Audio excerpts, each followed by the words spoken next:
don't we get started? Good evening. I'm George Margulies, Chairman of the County's Charter Review Commission. In a few minutes, I will ask my colleagues on the commission to introduce themselves, perhaps. Welcome to the fourth of 5 listening sessions that the commission has scheduled over the course of several months. As of now, no individuals are pre-registered to speak. Is there anyone who now wishes to speak who didn't pre-register? That I'm not aware of.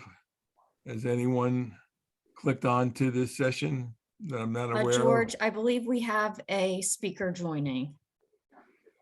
All right. Is there an individual who wishes to identify themselves who has joined us?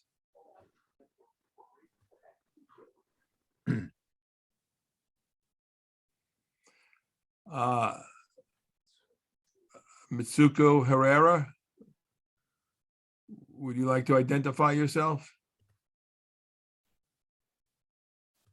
They're muted. They have to unmute. Mitsuko Herrera, do you wish to speak, Ms. Herrera? Yes, Do you wish to speak at this evening's hearing? yes, I do. You do? Okay, then let me just proceed. We'll call upon you in a few minutes, okay? Thank you. The county's charter is akin to our county's constitution. As you may be aware, the commission's charge is to review its provisions and make recommendations to the council for amendments that may be placed on the ballot every other November for the voters to decide whether to adopt or not. The commission has tentatively considered and seeks your input on the following. You may speak to any or all of them. The first one is whether to amend section 206 of the charter regarding the removal of a county executive for the additional reasons of serious misconduct in office or willful neglect of duty, provided that the willful neglect of duty must be demonstrated to have occurred for 180 consecutive days. The proposed amendment would additionally require an affirmative vote of not less than 80% of the county council, in lieu of the current threshold of 6 of 9 members of the county council. The commission is also interested in hearing whether to amend section 118 applicable to council members to provide similar provisions for removal. Secondly, whether to amend section 203 of the charter so as to increase the length of time that an individual must reside in the county in order to qualify to serve as county executive from the current requirement of 1 year to 3 years residency. Similarly, the commission tentatively considered, subject to review following these listening sessions, to recommend that council members meet the same 3-year requirement of residency. There is none currently. And lastly, whether to amend the charter to clarify what occurs when 2 questions on a ballot are both approved by the voters, but are irreconcilable, as was possible in the 2020 election, when 2 diametrically opposing proposals as to the composition of the county council were on the ballot. The commission has tentatively proposed, subject to revision after these listening sessions, that in such an instance, only the amendment that receives the higher number of favorable votes would take effect. We'll now be glad to hear from your testimony, Ms. Herrera. And at the end, we'll have the opportunity for questions from the commissioners who might wish to pose anything to you. But before we go further, I'd like to have the opportunity for my fellow commissioners to introduce themselves. Please do so. Let's start with Ron. Good evening. I'm Ron Stubblefield, the Vice Chair of the Commission, CPA by profession, retired, and I've been a resident of Montgomery County since 1981. Kathy. Hi, my name is Kathy Googlis. I'm a resident of Gaithersburg. I've been living in the county for over 40 years. I'm a retired federal executive.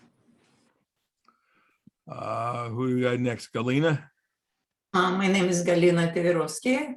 I'm a Montgomery County resident since 1992. And by degree, I'm an engineer. I work here and I immigrated. I came to our country in 1992 and worked in the library. And during the, 2021, I joined the chapter. Thank you. Larry? Larry Lauer, I'm a resident of Albany, Maryland. I'm a retired administrator from the University of Maryland. As my second term on the CRC. Thank you, Larry.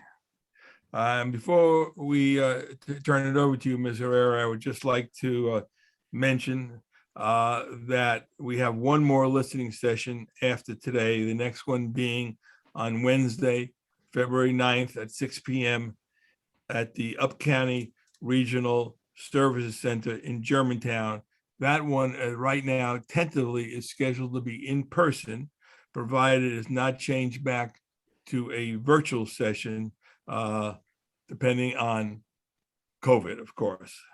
If so, notice will be provided if it is changed back. But if it is in person, masks will be required. I do encourage everyone to have colleagues and neighbors to sign up for that. So with that out of the way, I would ask Ms. Herrera to please feel free to, at this point to share with us whatever she has on her mind.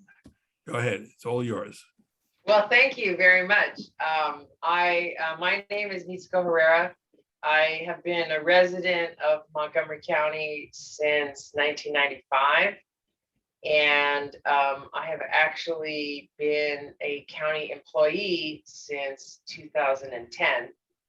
I am actually, By the way, where do you live, Ms. Herrera?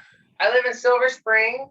I live right near where Georgia and 16th Street come together. And this is actually the first home that I've ever owned here. And I'm feeling good that being able to live in the pandemic, that we have, my husband and I have offices on separate floors with separate doors, and we have no toddlers or teens. So for the most part, it's been great.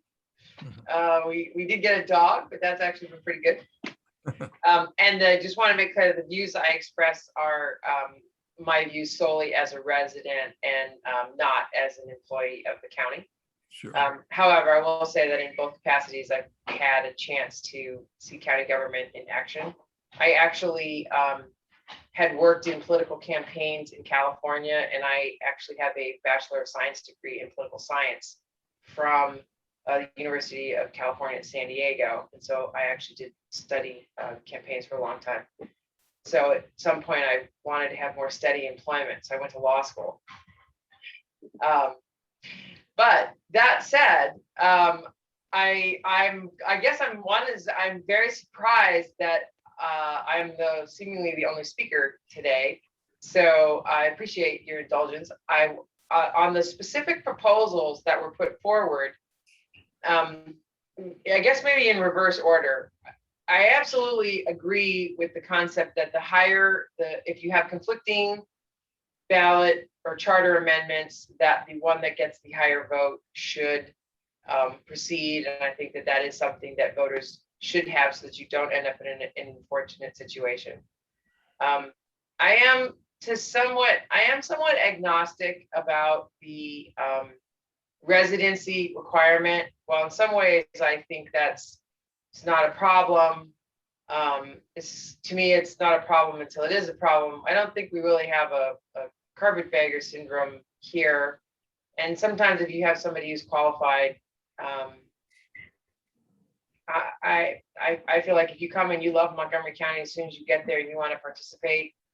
Also, the elections come around every 4 years. So, if you've lived in the county for 2 years and you wanted to run, and then you'd have to wait another till 6 years. So to some extent, I don't think that it really adds a lot, or particularly makes it, these elections are going to be very competitive. So to me, I don't see that adding that requirement will somehow mean that we get much better candidates running. So on those grounds, I would not be in favor of adding it. On the removal of the county executive, I think that's unfortunately something that really does need to be considered, although I would hope that it would actually never need to be used. I guess what it really comes down to is, in light of having a new 11-member council, do I feel more strongly that right now, an 8 out of 11 votes would not meet an 80% threshold. You would need 9 of 11. Correct. To me, honestly, I think that 8 is the right number. So in some ways, I would actually advocate that this move to a 75%. I think that moves it. Just to do the math real quick. Yeah, you'd have to. I mean, well, even actually at 75, it's 8 of 11 is only 72%. So I guess in some ways, I mean, I'd like to think that if it actually got to that point, if you want to say that it's 9 of 11 to remove somebody, and you've given them 6 months that they have to be derelict in duty. I mean, it'd be hard pressed to think that you wouldn't be able to do it. I do, however, remember the situation in which Dawn Praisner, Marilyn Praisner was a colleague of mine. And when her husband passed away, I do remember we had there was a requirement to be able to change the charter rules for raising the taxes, and it required a vote of all members. And because he was deceased and there were only 8 of 11 members, 8 of 9 members, they could not do it even with the unanimous vote of the council.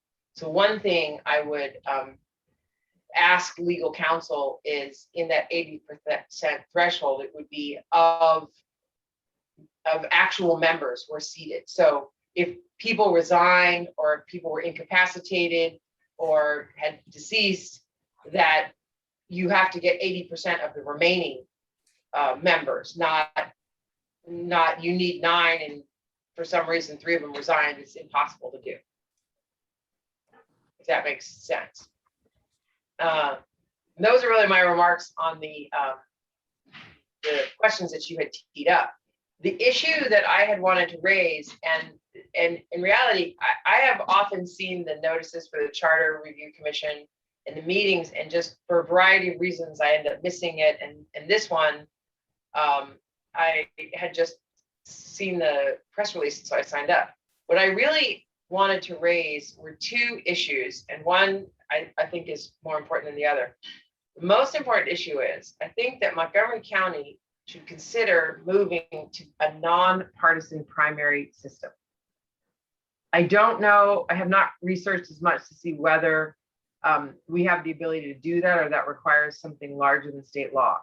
But if you look at the voter turnout among the 4 statewide elections in which the Montgomery County elections coincide with, so they're always in the gubernatorial race. The lowest turnout race is the June primary. Let me rephrase that. If you look at the 4 statewide elections, are the presidential years and the gubernatorial years. The county council runs in the gubernatorial years. The turnout is lower for a gubernatorial election than it is in a presidential election year. Between the June primary and the November primary, the turnout is lower in the June primary than in the November election. So of the 4 statewide elections, the June gubernatorial primary is the lowest turnout of all 4 statewide elections. And that is in a county in Montgomery County in which there is Maryland as a state has a 2-to-1 Democratic majority. For Montgomery County, that June primary almost always decides who is going to end up being the eventual winner. When Nancy Florine ran, it was probably the most competitive November county executive race that I can remember going back to when, I guess, Doug Duncan first ran. You have to compete, but by and large, that is the most important election. Similarly, since we've moved to with council members, we're going to add 2 more districts.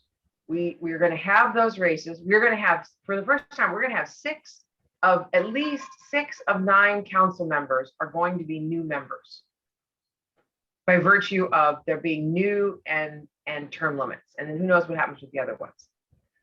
And so to me, what Maryland should be moving to is, or what Montgomery County should be moving to is either that and this could be developed, but either we move to, it's an open primary race in which, so in the county executive race, the top 2 vote getters move on, regardless of party. And it is a way to overcome what I think are the worst parts of partisan politics. Because if you have a more competitive race, and it's not just all about the primary and who's backing whom, I think that you will have the ability for candidates that are new and fresh, and candidates who have good ideas, and candidates who have seen things through, to have a more competitive race. And it will be better for Montgomery County to have independent voters, Republican voters who want to have a say, have a real choice in who the top 2 vote getters are going to be. And I think that it makes a lot of sense in Montgomery County, where the difference between, to me, frankly, for most Republican, independent, Democratic voters, there's not that much difference. And to come to the ballot box and say that by virtue of which box you checked on there, whether you have a say in who is the next county executive or council members or not, we should move away from that. I also think that when you look at it in the what's a crazy system, when we say we have 32 candidates who are out there running, that was the last election, running for 4 council member seats. You either have a choice to say, well, let's narrow that field down to 8 candidates, for example, or in the at large. So you at least have you don't have these splinter fractions, because what ends up happening is you have people who are winning and they're not getting anywhere near a half, 50% of the vote in the at-large election. They're getting, if you get 12%, 14%, you're a winner. So either that, or we consider moving to some kind of ranked choice voting. I think that's, a bigger haul for people to wrap their head around. I used to think that runoffs were a better situation, but when you actually turn and you look at the turnout for runoff elections, it's very low. So it actually makes more sense. And they don't really change it. But I think that the biggest thing that will change Montgomery County politics for the good is to move to nonpartisan races. So top 2 vote getters go on and voters have a real choice. And we end up in a situation where you do not have plurality winners, but you have majority winners. The second thing I would say, which is a minor proposal, is I think that Montgomery County ought to consider changing the county executive to become the mayor of Montgomery County. I think that people would have a greater recognition of what a mayor does. They have an instant recognition. And I think that potentially it would allow Montgomery County to join the U.S. Conference of Mayors. I think when you look at the size of Montgomery County and what we're governing, and you compare us to certainly a Pittsburgh, if you sit there and you say, okay, Los Angeles and New York, but look at the size of Seattle. Look at the size. Washington, D.C. It's 0.7, it's 49 square miles. It's got 600,000 people. We have 500 square miles. We have 1 million plus people. You compare us to cities in Florida, cities in Virginia, cities in Ohio. You can look, and outside of the top 10 largest cities, Montgomery County ranks right up there. And I think that by changing us to having a county mayor, I think that people will have a greater recognition, and I think that people will it will put Montgomery County more on the map. I constantly explain to people, you know, Montgomery County adjacent to Washington, D.C. We are a proud, populous county. We have an incredible mix of rural, urban, and suburban.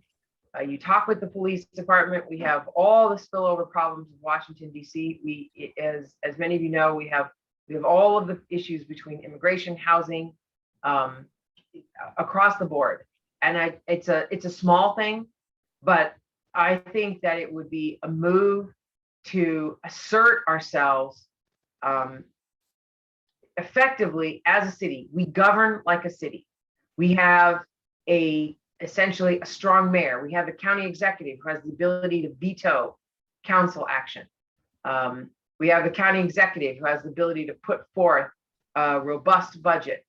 And I think that moving in that direction will help Montgomery County get the clout and the respect that it is due. So those are my two proposals. Thank you, Ms. Herrera. Questions or comments from commissioners? Ron? On your first suggestion, I wasn't clear. Were you just talking in terms of the top two voters for the county exec, or were you addressing council members as well? For single districts, I would say yes. Single districts should move to top two vote getters proceed. And I would also, or I would institute something, I feel like the Georgia law where if you ended up with 50% of the vote plus one, there wouldn't need to be a runoff. You could potentially look at it. But alternatively, I think that in the single district race in the county executive, the top two vote getters should proceed. I mean, it kind of makes you wonder, if you have 80 to 20%, do you really need to have a second vote? Right? In the council, the at-large council districts, which is a big concern to me, because I think that you will end up with a situation, Montgomery County is fairly large, in which money and organization is going to win the day. And I think that having the ability for people who move and make their message, I mean, look at it, you know, either that or you have something where you say, I mean, another alternative way of looking at it in the at-large districts is, you might say, if you receive 20% of the vote, you know, you move on, right? So that you're winnowing the choices for people, so that and it's more meaningful. And honestly, I think that the single district councils with the primary runoff, I don't really think that voters get much choice, because there, particularly in those smaller races, there becomes a clear front runner. And think of it this way, and not to call anyone in particular, but Councilmember Katz faced a particularly strong challenge in his runoff. That race may be very different if you have everybody in that district who is able to vote in that race. Similarly, in District 1, I think there's been a lot of new work that's done on that, but I think that you will give voters better choices. And for the county executive overall, the fact that in a turnout in a race, that it came down to less than 80 votes for county executive. And when you look at the votes that are cast in the November election, it was a much better turnout, much larger. And I think that, you know, I mean, Republicans in other states have, I think, the similar problem in just the flip side. It leads to that if you take the most aggressive, assertive position that fires up the most people in a small base, it promotes those candidates versus candidates who represent the ideological view across the spectrum in Montgomery County. And I think opening it up to all voters in Montgomery County to make your vote count is a good thing. It's a good thing for democracy. It's a good thing for our county. And I think it brings us together and it engages people more in the race. Oh, thank you. Okay, any other comments? Larry? Let me unmute myself so I don't talk to myself only. Thank you. Two things I just wanted to bring up. First of all, the issue about when the prisoners passed and left the council short of a member. And I think at that time it said that it had to be a certain number, but we changed that. Yes. So now it says unanimous vote of all council members available. So that was a problem that was addressed by, I think, the last CRC, because we did recognize that as a problem. So Right. it has been changed now to where you don't have to have a specific number. It has to be unanimous vote on that. Right, so I would just mention that if it's 80%, that you do the same thing, that it's 80% of available members, not 80% of the council, and in case you end up. I think it's a unanimous. I think what was passed by the public was unanimous. So it has to be unanimous. So now, in order to exceed the taxing limit. Right, but we're talking about exceeding the CPI. Yeah, no, I only mention it when you mentioned if the proposal is that you must have 80% of the council members vote to remove the county executive from office. I just simply mentioned that it should be 80% of the available members. Yes, that's right. And as far as the voting, it's a very interesting proposal. I was involved a number of years ago in working with the Republican Party to try to open elections to independents and what it boils the law, at least in the state, for state primaries, is that each party can decide whether they want to have an open primary. Now, of course, at one time, a number of years ago, maybe it was 20 years ago, Kathy might remember, the Republican Party did have an open primary. And then they voted 1 year to have it. And then after they had an open primary, they said, it didn't really help anything. We're going to go back to just having a closed primary. So each party, I think the way the state law reads, can decide to have their primary open or not. So it's not it's really up to the political party whether they do that. And as far as the ranked choice voting, I'm not sure. I guess we'd have to look into that, how ranked choice voting would work about moving. But I like your idea about moving more than one person forward to the general election, because you're absolutely right. I mean, in Montgomery County, the winner of the Democratic election is a shoe-in for winning the general election without hardly any competition at all. So are you saying that if you wanted to move Montgomery County so just the Montgomery County elections, if you wanted to move to a nonpartisan, does it require the consent of the parties or change in state law?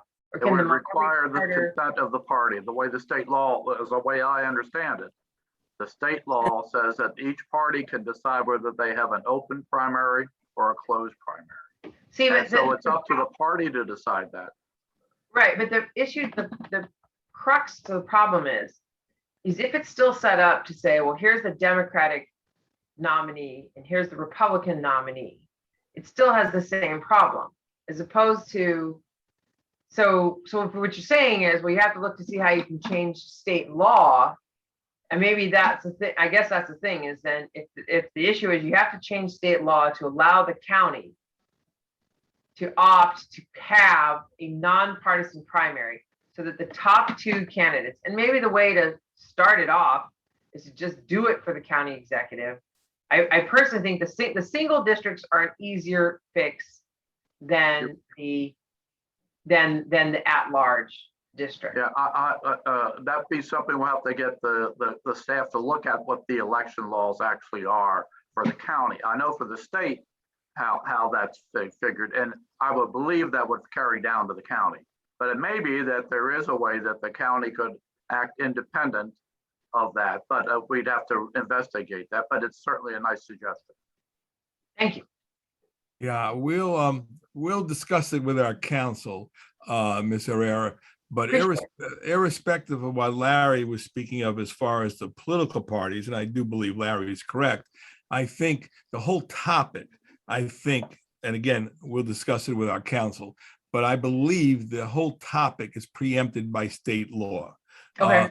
The election law in the Constitution of the state, I believe, preempts this whole issue of how the primaries are run. You won't find in our charter, while you'll find the makeup of our council, as you well spoke to, and as we've addressed in the last election of the council, it doesn't speak to how the elections are run in our charter. That's addressed in the state election law. So what you're proposing, I believe, would have to be addressed by the state legislature in amending the charter, just like Larry spoke briefly or in passing, spoke to the whole idea of ranked elections, which is an idea whose time may have come. I, for one, supported, but obviously others don't.